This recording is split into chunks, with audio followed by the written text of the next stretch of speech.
I remember the first time I heard them whisper. It was a quiet murmur that slipped under the door as I sat in the waiting area, anxiously flipping through a worn-out magazine, the same one that had been there for weeks. There was nothing extraordinary about the setting, nothing that would make anyone think something terrible was about to happen. It was just an ordinary blood test, or so I thought. The room smelled faintly of antiseptic, and the fluorescent lights buzzed overhead, humming their monotonous tune, as if to remind me that everything was normal, routine even. Yet, what was to follow would shatter the illusion of normalcy and thrust me into a nightmare I never anticipated. I had come to the clinic that day as part of a regular checkup. Nothing urgent, nothing out of the ordinary. At 72 years old, I had long gotten used to the rituals of medical appointments, the sterile environment, the nurses in their white uniforms, the doctors who always seemed to be rushing somewhere else, as if their time were more valuable than mine. I had learned to accept the discomfort of the procedures, the prick of needles, the strange coldness of the examination tables, and the endless forms to fill out that seemed to have no end. But this time, something was different. This time, I noticed them before they noticed me. It began when the technician, a young woman with nervous eyes and too much makeup, led me into the small room where the blood was to be drawn. She was polite enough, though there was a subtle tension in her movements, a sense that she was doing her best to avoid my gaze, as though afraid of making a mistake. As I sat there, rolling up my sleeve and waiting for her to prepare the needle, I caught sight of something out of the corner of my eye, a small whisper of movement between the rows of cabinets behind her. I wasn't sure what it was, just a flicker of shadow, something that didn't belong in the sterile, predictable world of the clinic. The technician's hands trembled slightly as she attached the needle to my arm, and I tried to steady myself by focusing on the soft hum of the air conditioning and the faint smell of antiseptic that lingered in the air. But then, in a soft voice, I heard it. The whisper. "She'll disappear from the record," one of the nurses said, her words barely audible, but sharp enough to cut through the silence of the room. I froze, my heart suddenly hammering in my chest, my breath catching in my throat. I wasn't sure if I had heard it right, or if my mind had simply conjured the words out of the anxiety that had taken hold of me. But the words, the intent behind them, were clear. It was as though I had been marked, as though something had already been decided about me that I hadn't been made aware of. The technician noticed the sudden change in my expression, and she faltered, pulling the needle out of my arm before pressing a cotton ball to the puncture wound. "I'm sorry," she muttered, her voice trembling. "Are you okay?" But I wasn't okay. I couldn't shake the feeling that something was terribly wrong, that I was a part of something far larger and more sinister than I could comprehend. I wasn't sure whether it was the words I had overheard or the inexplicable way the technician had acted afterward, but I knew something wasn't right. As I left the clinic, clutching the slip of paper with the appointment for my follow-up visit, I tried to shake off the unease that had settled in my chest. Perhaps it was nothing. Perhaps I had misheard or imagined the whole thing. But in the back of my mind, I couldn't dismiss the feeling that I had been marked, that I was somehow being pushed aside, erased from a record that should have included me. It wasn't until a few days later, when I called to inquire about my test results, that my suspicions began to take shape into something real, something that couldn't be easily ignored. When I phoned the clinic to ask about the blood test results, the receptionist was polite but distant, offering only vague answers and promises that I would be contacted once the results came in. But when a week passed with no word, I began to grow more concerned. I decided to call again, this time speaking with the doctor's office directly, hoping to get some answers. But that's when the first signs of something truly odd began to appear.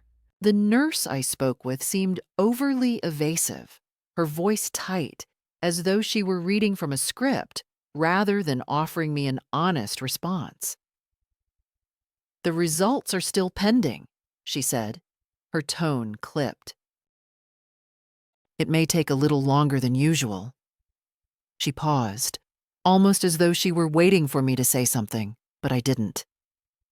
I could feel the unease creeping back up my spine. Why had I not been informed of any delay? And why was she so insistent on avoiding any direct answers to my questions? Over the next few days, I made several more calls, each time receiving similar responses. The results were still pending, and no one could give me a clear explanation as to why. Each conversation left me feeling more and more like I was being ignored, pushed to the side. It wasn't just my health at stake, but my dignity as well. I was being erased from a record I had every right to be a part of, and I didn't know why. I had always been the kind of person who kept quiet, who accepted the status quo without question, but now I couldn't remain silent any longer. Something wasn't right, and I had to find out what. I went to the clinic again, this time demanding to speak with someone who could give me real answers. I wasn't prepared for what I found. The receptionist, who had always been so polite before, now avoided eye contact, shifting nervously in her seat as though she had something to hide. When I asked to see my records, she stammered, "I'm sorry, but we don't have those available right now." Her words were hurried, as if she were trying to rush me out the door. But I wasn't going anywhere. I pushed further, and that's when I was introduced to a new level of evasion. "We'll have to get back to you," they said, but I wasn't willing to wait.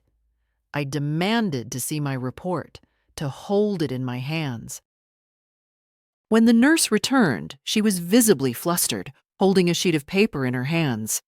But it wasn't mine. The report was stamped with a different name, a different set of results. I stared at it, trying to make sense of the confusion. What was happening? Why was my blood sample mixed up with someone else's? I wasn't just a patient anymore. I was a mystery, an enigma wrapped in red tape and confusion. And at that moment, I knew. I wasn't going to disappear from the record. No, I was going to expose the truth. No matter how hard they tried to erase me, I would make sure the truth came to light. I left the clinic feeling more unsettled than ever. There was a growing unease in my chest, a persistent knot that tightened with every passing moment. I couldn't shake the feeling that something wasn't just wrong with my test results, but with everything that had been happening. The more I thought about the strange whispers I had overheard, the more the words echoed in my mind. She'll disappear from the record.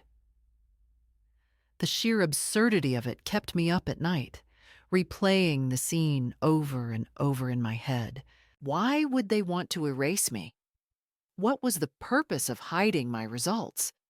And who were they? The staff at the clinic? Or someone higher up? Someone who had orchestrated this whole thing? I began questioning everything, even my own health. I wasn't naive enough to believe that everything in the medical world was above board, but I had never imagined something like this.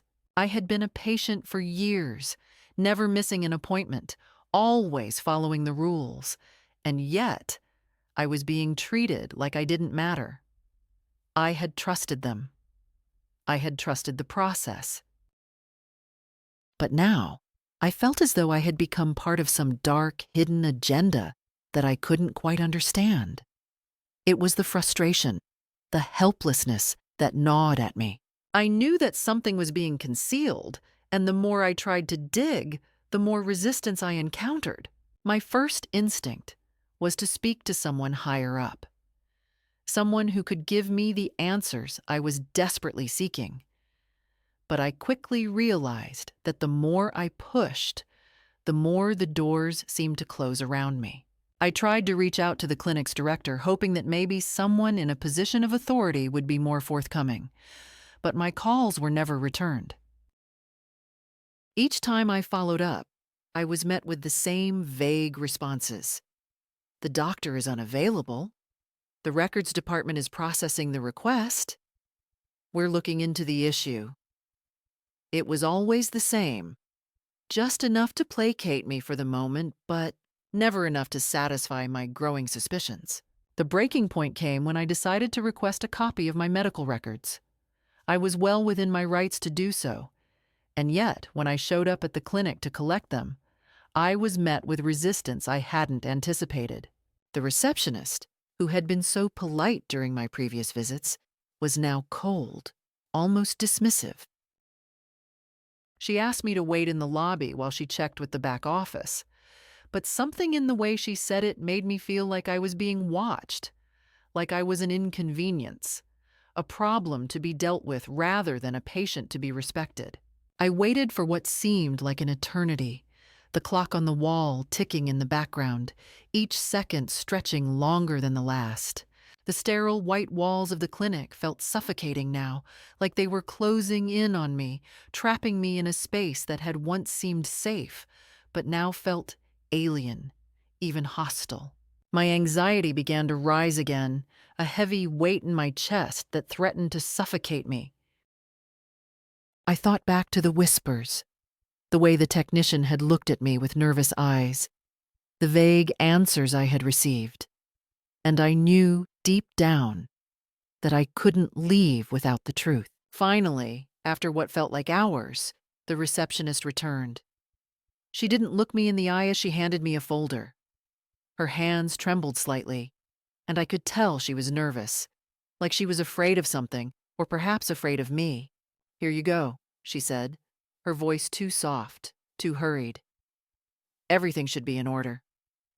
But when I opened the folder, I knew immediately that something was wrong. The records were incomplete, the pages smudged, the ink fading, as though someone had tried to cover something up. I could feel my pulse quicken as I flipped through the pages, scanning them for any sign of my blood test results. They weren't there. Instead, there was a jumble of notes, some illegible, others too vague to make any sense of. I could feel my heart pounding in my chest, my hands shaking as I desperately tried to make sense of what I was looking at. It was as if my test had never been conducted at all. The more I looked, the more I realized how systematically my existence had been erased from their records. There was no trace of my visit, no mention of the blood test. It was as if I had never been there at all. A feeling of panic began to rise in me. My breath became shallow, and my vision blurred around the edges as I fought to control the overwhelming sense of dread that threatened to consume me. It was then that I realized just how deeply I had been buried in their system. It wasn't a simple mistake or a clerical error. This was deliberate. Someone had gone to great lengths to ensure that I didn't exist in their records. I could feel my hands balling into fists as I stood up, the folder still clutched tightly in my grasp. "This is not right," I said, my voice trembling with frustration. The receptionist didn't respond, but I could see the flicker of fear in her eyes. She knew, just like I knew, that something had gone terribly wrong. I left the clinic in a daze, my mind racing as I tried to process what had just happened. I had to be missing something. There had to be an explanation, a reason for why my blood test had been erased, why I had been treated like I was invisible. I felt like I was losing my grip on reality, like the world around me had shifted, and I was standing on the edge of something I couldn't control. The next few days were a blur. I couldn't concentrate on anything. Every time I tried to focus on something, my mind would wander back to the clinic, to the records, to the whispers I had overheard. I knew I had to do something, but I didn't know what. I couldn't let this go. I couldn't let them sweep this under the rug, not when it was my health at stake. I needed to know what had happened to my blood sample, and I needed to know why they were trying so hard to make me disappear. But what terrified me the most was the realization that I was not the only one. I had been naive to think I was alone in this. If they had done this to me, who else had they done it to? How many other people had been erased, quietly disappeared from the record, their test results altered or hidden? The thought sent a chill down my spine, and I knew that I couldn't stop now. I had to fight back, even if it meant going up against an entire system that was built to keep people like me in the dark. It wasn't just about getting my blood test results anymore. It wasn't just about proving I hadn't disappeared from their records. It was about something much bigger. It was about exposing the lies, the corruption, and the system that allowed people like me to be treated as invisible. And as I stood there in the quiet of my apartment, the weight of everything beginning to settle on me, I made a decision. I wasn't going to let them erase me. I wasn't going to let anyone else be erased either. The fight was just beginning. I woke up the next morning with a feeling of determination I hadn't experienced in years. My mind was sharp, focused. I knew that I couldn't let the matter rest. I couldn't allow myself to be swept aside like so many others before me. The words of the technician, the whispers of "she'll disappear from the record," continued to echo in my mind. They had erased me once, but I wasn't going to let them get away with it. I had been patient, too patient for too long, but now I had no choice but to demand answers. I had come too far to turn back now. The first thing I did was call the clinic again, this time insisting on speaking to someone in a position of authority. I was no longer willing to take the vague responses or the scripted apologies. I needed answers, and I wasn't going to settle for anything less. The receptionist, the same one who had handed me the incomplete records the day before, answered the phone with a tone that was too calm, too rehearsed. When I asked to speak to the clinic's director, she hesitated for a moment, and I could almost hear the gears turning in her head as she tried to figure out how to get rid of me without escalating the situation. But I wasn't going to be dismissed this time. "I'm afraid the director is unavailable," she said, her voice polite but distant. "But if you'd like, I can schedule an appointment for you to come in and discuss your concerns with one of our doctors." I wasn't interested in speaking to another doctor. I didn't need more empty promises or vague reassurances. What I needed was the truth, and I wasn't going to wait any longer for it. I pressed on, my voice firm. "I'm not asking for an appointment. I want to speak to the director. Right now. I'll hold until they're available." After a long silence, she finally relented. "Please hold for a moment." I waited, my grip tightening around the phone as I tried to steady my breathing. This was it. I was done being ignored. I wasn't going to let them fob me off with more lies. The clinic had already made it clear that they weren't going to give me my records without a fight, and I was prepared for that fight. The seconds ticked by slowly, each one feeling like an eternity. But finally, after what seemed like an eternity, a new voice came on the line. It was calm, authoritative, but there was something in the tone that made me feel both uneasy and determined at the same time. "Hello, this is Dr. Smith. I understand you've been having some concerns about your test results. How can I help you?" I didn't waste any time. "I've been trying to get answers about my blood test results, but no one will give me a straight answer. I was in your clinic last week, and now my records have disappeared. I've been told over and over again that my results are pending, but I'm not buying it. What's really going on here?" There was a pause on the other end of the line, long enough for me to feel my anxiety begin to spike again.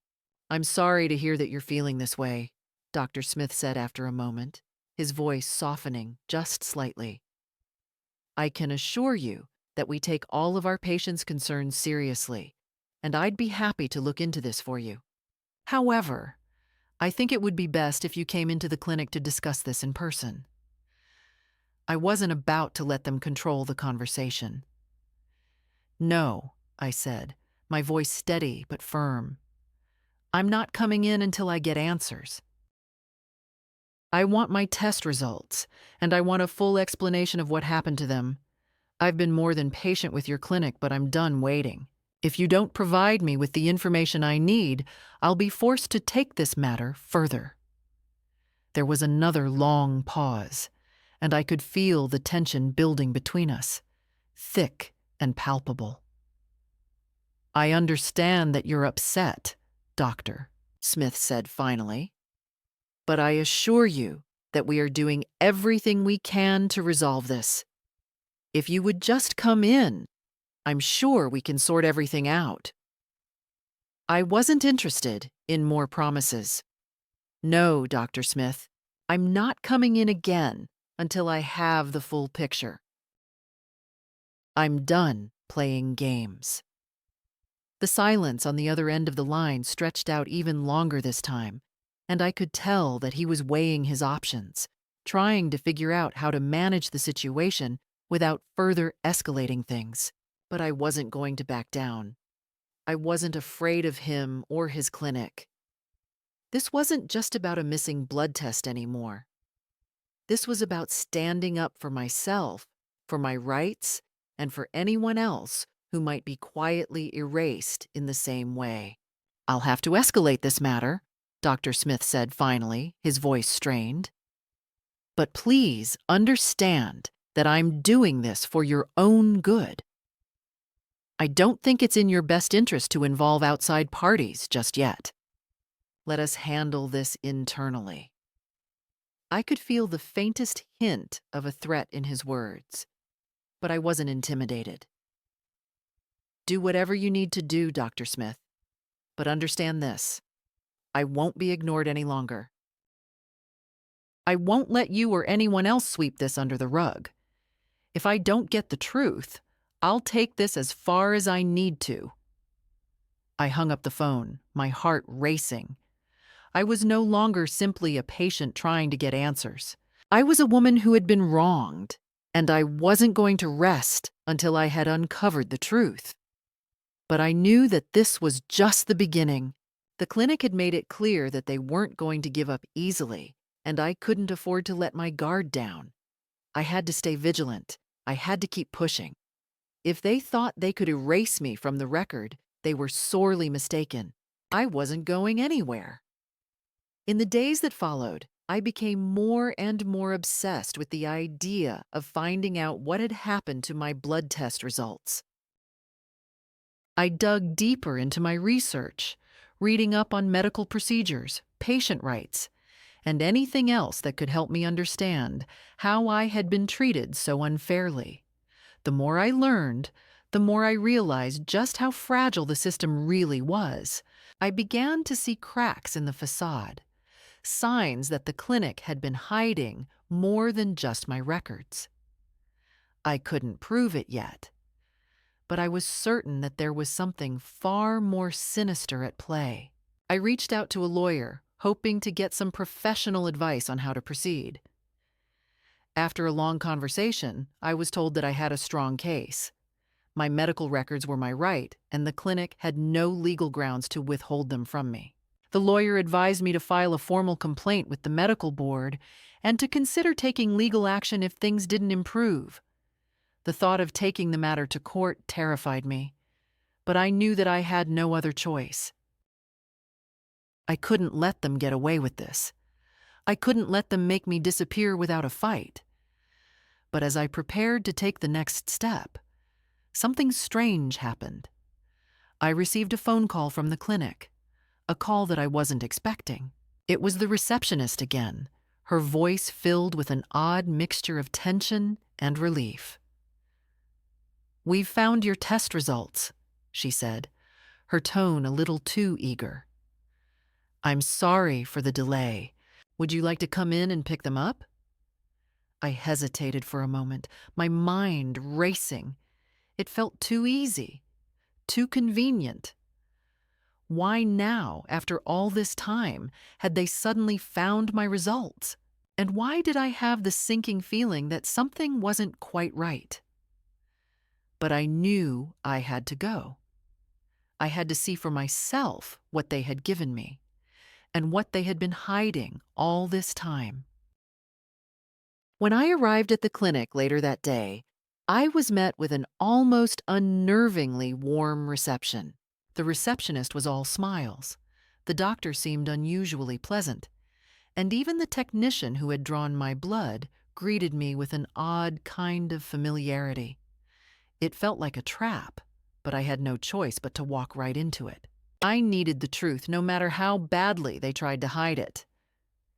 They handed me a file, and I opened it slowly, almost afraid of what I might find inside.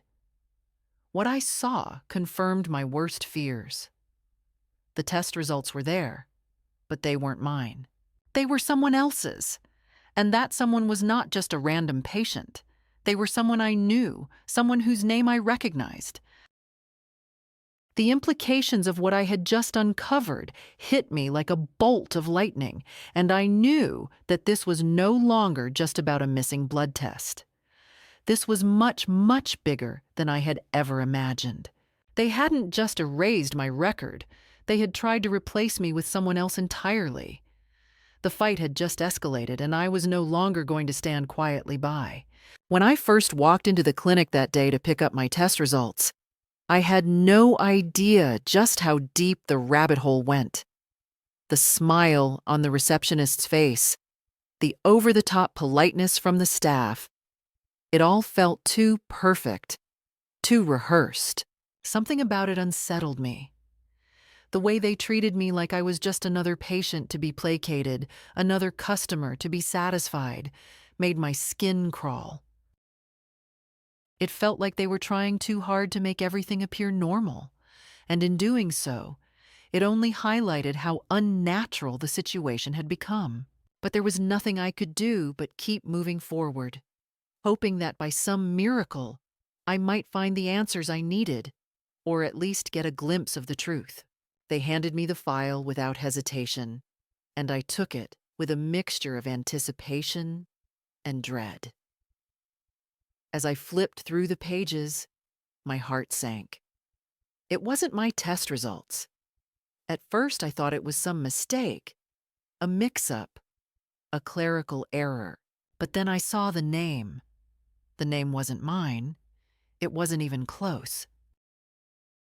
The results belonged to someone else, someone I knew, someone whose name was tied to a different set of circumstances, someone who had no business being part of this puzzle I was trying to solve. The realization hit me like a cold wave, my stomach twisting in knots as the implications began to settle in. I couldn't just walk away from this. I couldn't just accept that my life, my health, had been reduced to a series of errors and replacements. I had been erased, yes, but they hadn't just tried to erase me. They had tried to replace me with someone else's medical history, someone else's data.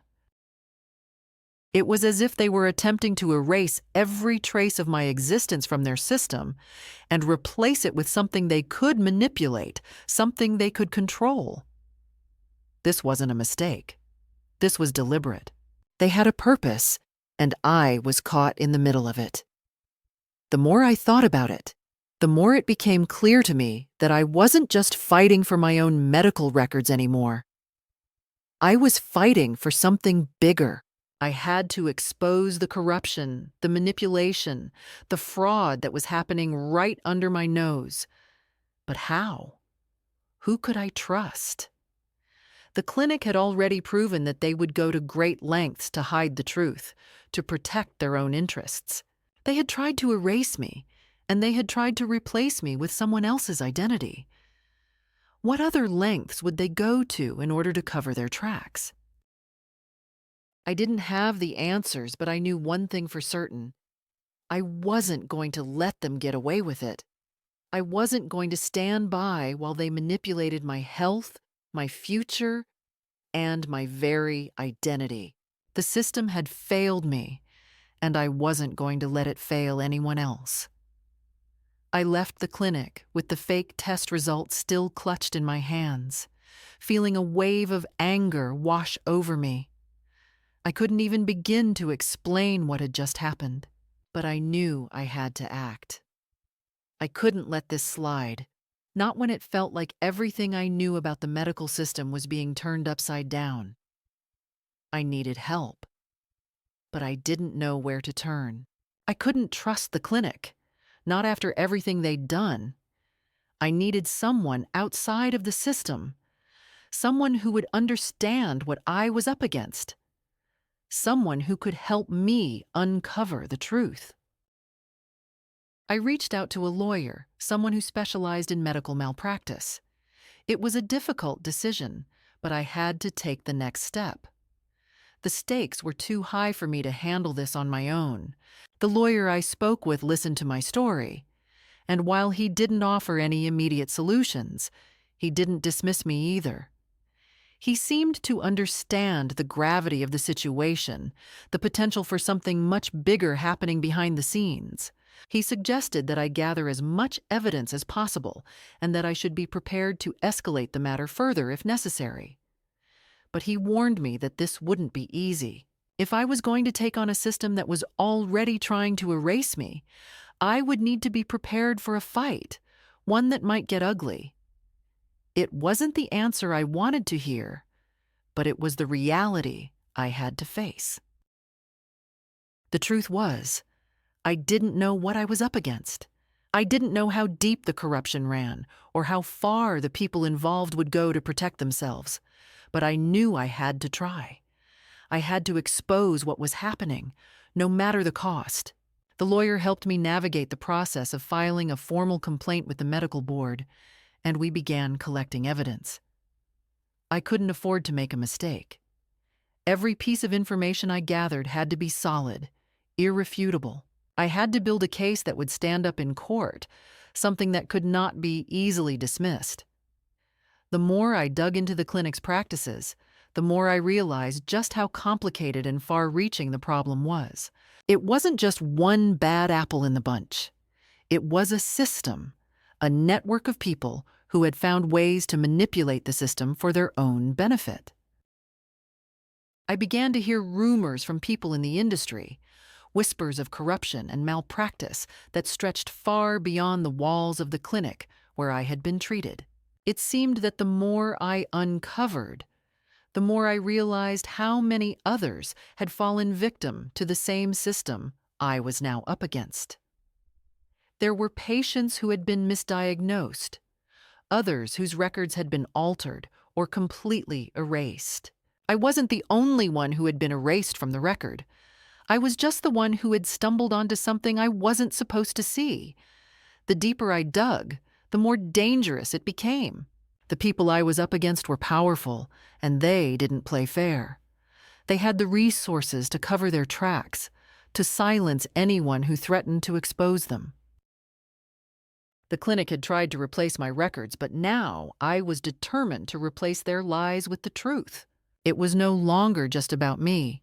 It was about exposing a system of corruption that had hurt countless people before me, and would likely hurt countless more if I didn't do something about it.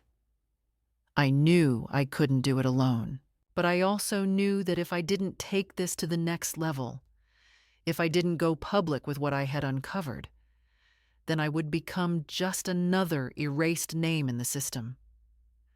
I had already been replaced once, and I refused to let that happen again. So I made a decision.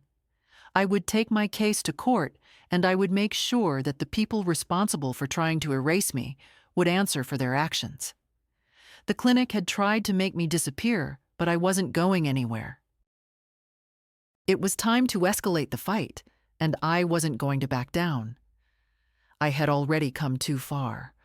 I had already uncovered too much.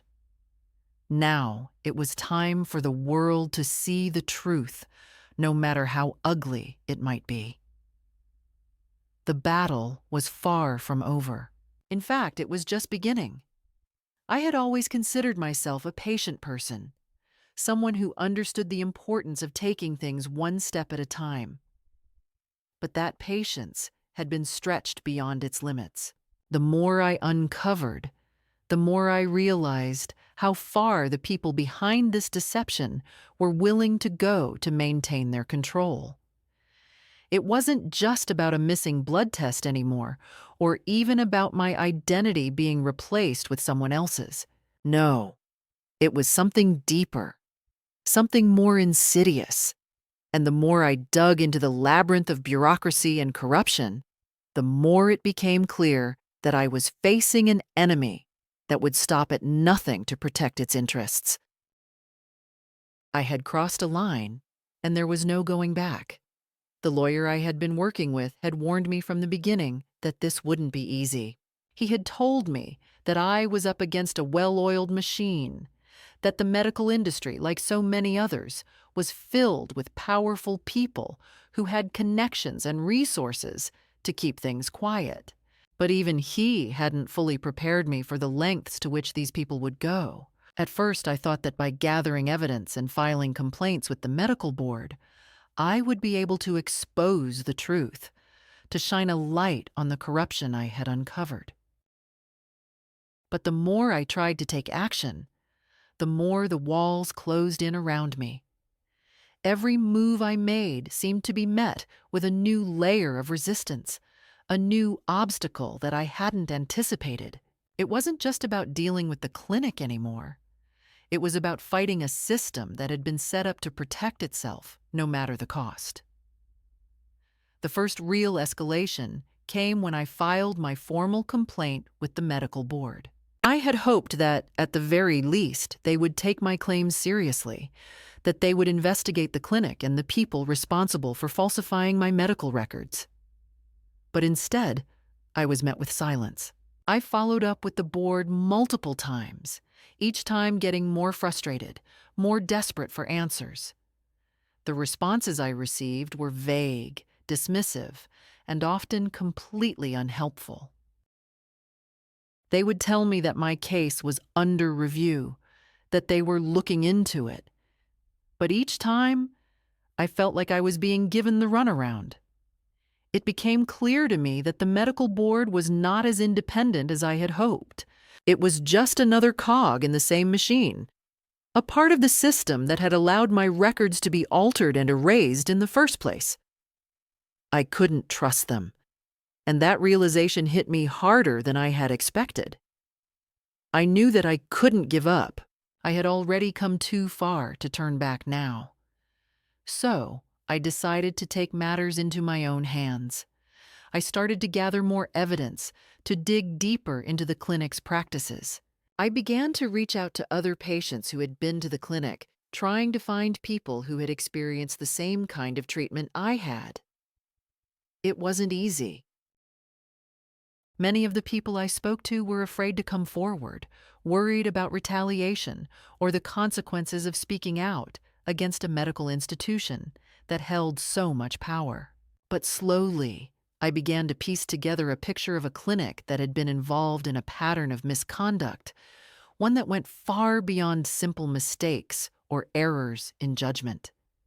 It wasn't just about mishandling medical records.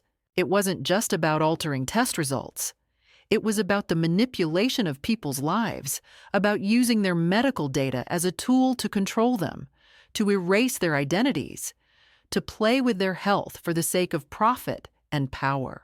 I learned that this clinic, like so many others, was a part of a much larger network of healthcare providers who were involved in fraudulent billing, overcharging patients, and falsifying medical records to cover up their mistakes. Some of these clinics were even involved in shady partnerships with pharmaceutical companies, pushing unnecessary treatments and drugs on patients to boost their profits. The more I uncovered, the more I realized that I had stumbled onto something far bigger than I had imagined. I wasn't just fighting for my own identity anymore. I was fighting for the truth, for the lives of countless people who had been wronged by a system that cared more about money than it did about their well-being. The deeper I dug, the more dangerous it became. I started to receive strange phone calls, anonymous messages, and threats. At first, they were subtle, just odd, vague comments from people who seemed to know too much about what I was doing, who had an uncanny ability to anticipate my every move. But then the threats started to escalate. I received a phone call one evening, the voice on the other end cold and menacing. "You don't know what you're messing with," the voice said. "You don't know who you're dealing with. If you keep pushing, you'll regret it." I hung up the phone, my heart pounding in my chest. But I knew what I had to do. I couldn't back down now. I couldn't let fear control me. I had already come too far. The threats didn't stop there. They began to target the people around me, the people I had been speaking with, the ones who had agreed to help me expose the truth. One by one, they started to pull away, to distance themselves from me. Some stopped returning my calls. Others refused to speak to me altogether. I couldn't help but feel the weight of it all, the pressure of the situation bearing down on me. It was clear that I was up against something far more powerful than I had ever imagined. Something that didn't just want to silence me. It wanted to destroy me. But I refused to back down. I had already lost so much: my health, my dignity, my sense of security. I wasn't about to lose my will to fight as well. I knew that if I didn't take this to the next level, if I didn't expose what I had uncovered, then nothing would ever change. The clinic, the medical board, the entire system would continue to operate unchecked, manipulating and controlling people without fear of consequence. So, I made a decision. I would go public. I would take this to the media, to the press, and I would make sure that the world knew what was happening behind closed doors. I reached out to an investigative journalist, someone who had experience exposing corruption in the healthcare industry. It was a risky move, but I felt that I had no other choice. The journalist agreed to meet with me, and when we sat down to talk, I could see the skepticism in her eyes. She had heard countless stories like mine before, people claiming to have uncovered some grand conspiracy, only to fall short when it came time to back up their claims. But I wasn't like the others. I had the evidence, I had the witnesses, and I had the conviction to see this through to the end. The journalist and I spent weeks working together, gathering more information, cross-referencing everything, and building a case that would stand up to scrutiny. It was exhausting, both physically and emotionally. There were times when I doubted myself, when I wondered if I was making a mistake, if I was in over my head. But every time that doubt crept in, I reminded myself of the stakes. I reminded myself of the people whose lives were being manipulated, whose identities were being erased. I couldn't stop now. Finally, after weeks of painstaking work, we were ready. The journalist had secured an interview with a whistleblower from within the clinic, someone who had agreed to speak out about the corruption and malpractice that had been taking place. The whistleblower's testimony would be the final piece of the puzzle, the smoking gun that would blow the lid off the entire operation. We had the story, and now it was time to take it to the world. The article went live, and within hours it was picked up by news outlets across the country. The clinic's practices were exposed for all to see. The falsified medical records, the manipulation of test results, the fraudulent billing, and the systematic erasure of patients' identities. It was a scandal of epic proportions, and the public outrage was immediate. The clinic tried to deny everything, to shift the blame, but the evidence was irrefutable. They couldn't cover it up anymore. The fight had finally come to an end, and I had won. But it didn't feel like victory. It felt like a moment of truth, a painful acknowledgement of the corruption that had plagued the system for far too long. But even as the clinic was brought to its knees, I couldn't help but wonder. How many other systems were out there, just as corrupt, just as willing to erase the lives of those who dared to challenge them? How many more people were out there, like me, fighting a battle they didn't even know they were in? The victory was bittersweet, and though I had exposed the truth, I knew that the fight for justice was far from over. The sound of my heart pounding in my ears was the only thing I could hear as I sat in front of my computer, waiting for the article to go live. The weight of the decision hung over me like a storm cloud, heavy and oppressive. This wasn't just about my own fight anymore. It was about something much larger. It was about exposing a system that had been manipulating people for years, erasing their identities, their health, their very existence from the record, as though they never mattered. It was about standing up for those who had been silenced, for those who didn't have the strength or the resources to fight back. And as I watched the clock tick closer to the moment when everything would change, I couldn't help but feel a mixture of dread and determination. I had done everything I could to prepare for this moment.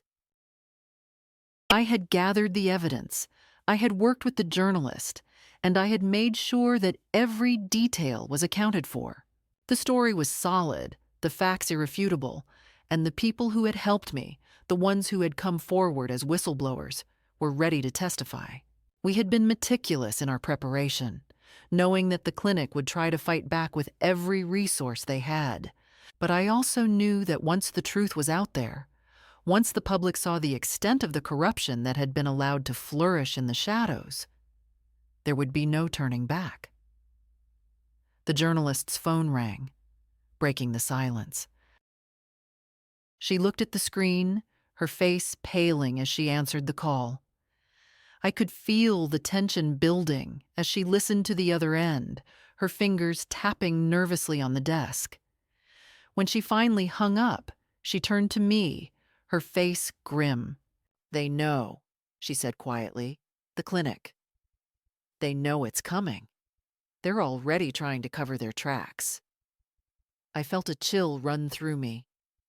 It was exactly what I had expected, but hearing it out loud made the weight of the situation even more real.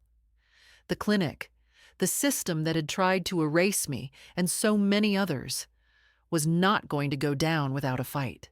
They had the money, the power, the influence. They could bury people, cover up their wrongdoings, and silence anyone who dared to stand in their way. But they hadn't counted on me. They hadn't counted on someone like me, someone who had nothing left to lose but the truth. The journalist and I stayed on edge as the minutes passed, our eyes constantly flicking back to the computer screen. Finally, the moment came. The article went live. At first, there was silence. Then, a flood of notifications began to pour in, each one a reminder that the story had taken hold. The media outlets picked it up quickly, running with the details of the clinic's malpractice, the falsified records, the fraudulent billing, and the countless patients who had been victimized. It wasn't just a story. It was a scandal, and the clinic, the very institution that had tried to make me disappear, was now under the spotlight. exposed for all to see. The public's reaction was swift and fierce. People were outraged, demanding answers. Social media exploded with calls for accountability, for justice, for an end to the corruption that had been allowed to fester in the healthcare system for so long. The clinic tried to push back, issuing statements claiming that the allegations were false, that they were the victims of a smear campaign. But the more they tried to deny the truth, the more their lies unraveled. Witnesses came forward, patients who had been affected by the clinic's practices, willing to share their stories and add weight to the evidence that was piling up against them. It wasn't long before law enforcement got involved. Investigations were launched, and the clinic's executives and staff were called in for questioning. The pressure was mounting, and I could feel the walls closing in around them. But even as the tide of public opinion turned against them, the clinic fought back with everything they had. They tried to discredit me, to discredit the whistleblowers, to turn the narrative back in their favor. They hired high-priced lawyers, issued threats, and attempted to intimidate anyone who spoke out. But it was too late. The truth was out there, and there was no denying it anymore. As the investigation deepened, I learned more about the inner workings of the clinic, about the lengths they had gone to in order to cover their tracks. They had been operating like a well-oiled machine, each part of the system designed to hide the truth and protect the people at the top. It wasn't just about medical malpractice, it was about a network of corruption that spanned far beyond the clinic itself. They had ties to pharmaceutical companies, to insurance firms, to other medical institutions, all of them complicit in the scheme. It was a tangled web of deceit, and I was just beginning to unravel it. But even as the clinic's facade began to crumble, I knew that the real work was just beginning. The system that had allowed this to happen was still in place. The people who had been responsible for the corruption, the ones who had tried to erase me from the record, were still out there. And as much as I wanted to believe that justice would prevail, I knew that the fight wasn't over. There would be more battles to face, more obstacles to overcome. The clinic would not go down quietly. They would fight, and they would fight dirty. But I wasn't afraid. I had already come this far, and I wasn't going to stop now. The culmination of the investigation came when the clinic's top executives were arrested, charged with a litany of crimes ranging from fraud to patient endangerment. The public outcry was deafening, and the media coverage continued to grow. It was a victory, no doubt, but it was also bittersweet. The damage had already been done. Lives had been ruined, and the trust that had been broken could not be easily repaired. The clinic's reputation was in tatters, but the system that had allowed them to operate in the shadows for so long was still intact, and that was something I couldn't ignore. I stood there in front of the courthouse, watching as the clinic's executives were led away in handcuffs. The weight of everything that had happened hit me all at once. The countless hours spent digging through records, the threats, the fear, the uncertainty. It had all led to this moment. But as I watched the people responsible for my suffering, and the suffering of so many others being taken away, I couldn't help but feel a sense of emptiness. Justice had been served. But at what cost? The damage was done. I had exposed the truth, but the truth came with a price I wasn't sure I was ready to pay. But I had made a promise to myself and to the people who had helped me along the way. I had promised that I would never let this go, that I would never allow them to erase me or anyone else again. I had taken on a system that was bigger than I had ever imagined, and I had won. But the fight wasn't over. It couldn't be.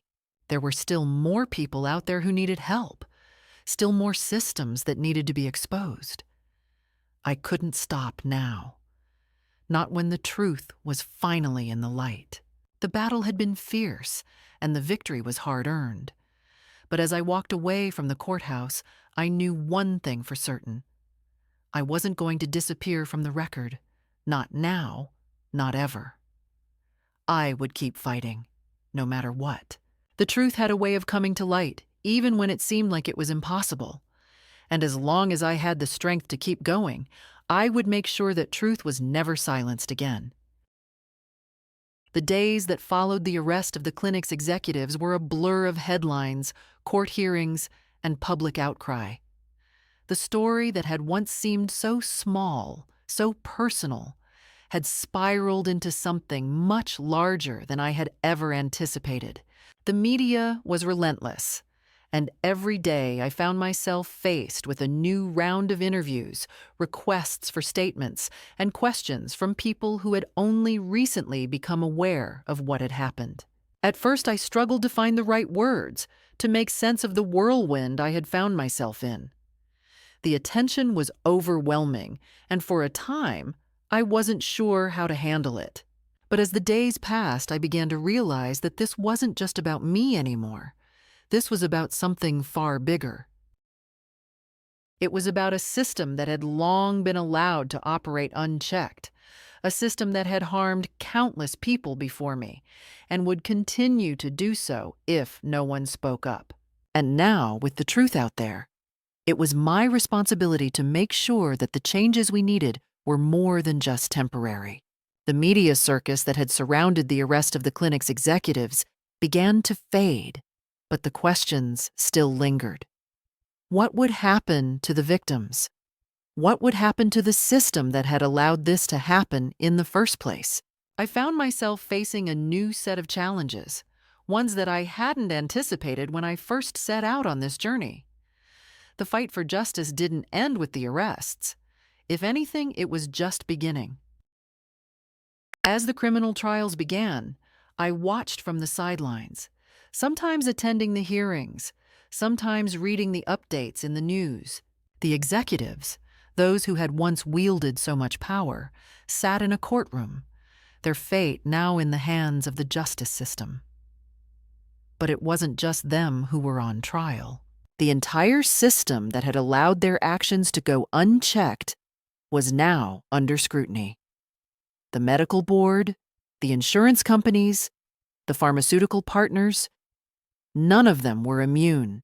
I had uncovered more than just a few bad apples. I had uncovered a network of corruption that ran deep, and the spotlight was now on everyone who had been complicit in the deception. As each new revelation came to light, I felt a sense of vindication. But it was tempered by the knowledge that this was only the beginning. The truth had come to light, but the healing process was far from over. For me, the healing process had started with the moment I decided to speak out, the moment I made the decision to fight back. It had been a long road, and at times it had felt impossible. But now, looking back, I could see how far I had come. I had been erased, yes, but I had also been reborn. I had taken my power back from those who thought they could control me, from those who thought they could silence me. And in doing so, I had given others the strength to speak up, to demand justice, and to refuse to be erased. It was strange the way things changed once the truth was out. People who had once looked at me with skepticism, who had doubted my story or dismissed my concerns, now came to me with apologies. They acknowledged the courage it had taken to stand up against such a powerful system, but their apologies felt hollow. It wasn't their apology that mattered. It was the work that needed to be done, the changes that had to be made, and the lives that still needed to be protected. I had won the battle, but the war was far from over. I began to receive messages from people all over the country, patients who had suffered similar fates, who had been erased from the record, whose medical histories had been manipulated or ignored. Some of them were afraid to speak out, too scared of retaliation or the consequences of challenging the system.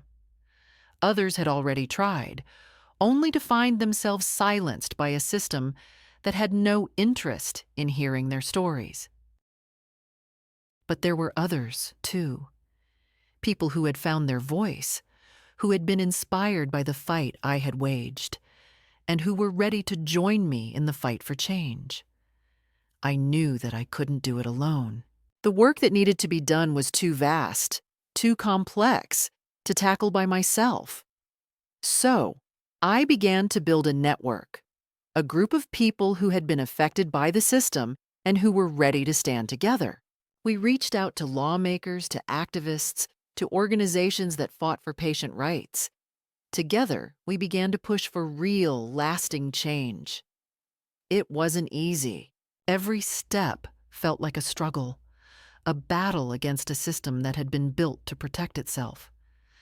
But with each small victory, I felt a renewed sense of hope, a reminder that change was possible if enough people were willing to fight for it. As the trials continued and the story played out in the media, I found myself reflecting on how much had changed in my own life. I had started this journey as a woman who had been silenced, erased from the record, without even knowing it. But now I was someone who had reclaimed her voice. I had taken the system down, piece by piece, and I had exposed the truth for all to see. It wasn't a victory that could be measured in headlines or court verdicts. It was a victory that was measured in the lives of the people who had been empowered to speak out, in the changes that were beginning to take shape, in the knowledge that no one would be silenced again. The clinic's executives were eventually convicted, sentenced to long prison terms for their role in the scandal. It was a victory, but it wasn't the end. The system that had allowed them to operate with impunity was still in place, and I knew that there was more work to be done. The medical industry, the insurance companies, the pharmaceutical giants, they all needed to be held accountable. But I also knew that the fight had to be approached differently now. It wasn't enough to simply expose the truth. We had to change the way the system worked. We had to create a new system, one that was built on transparency, accountability, and respect for the people it was meant to serve.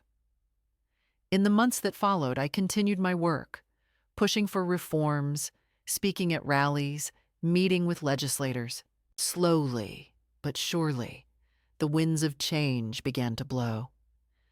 Some of the people who had been part of the corrupt system began to change their tune, admitting that the system was broken, that the power dynamics needed to shift.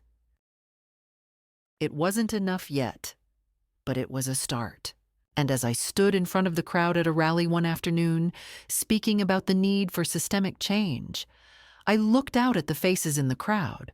Some were familiar, some were new, and I knew deep down that this was only the beginning. I had started a movement, a wave of change that could not be stopped. It wasn't just about exposing the corruption, it was about rebuilding what had been broken. It was about creating a world where people no longer had to fear being erased, where their voices could be heard, where their lives mattered. I had fought for my own voice, for my own identity, and in doing so, I had fought for the voices of others. And in the end, that was what mattered the most.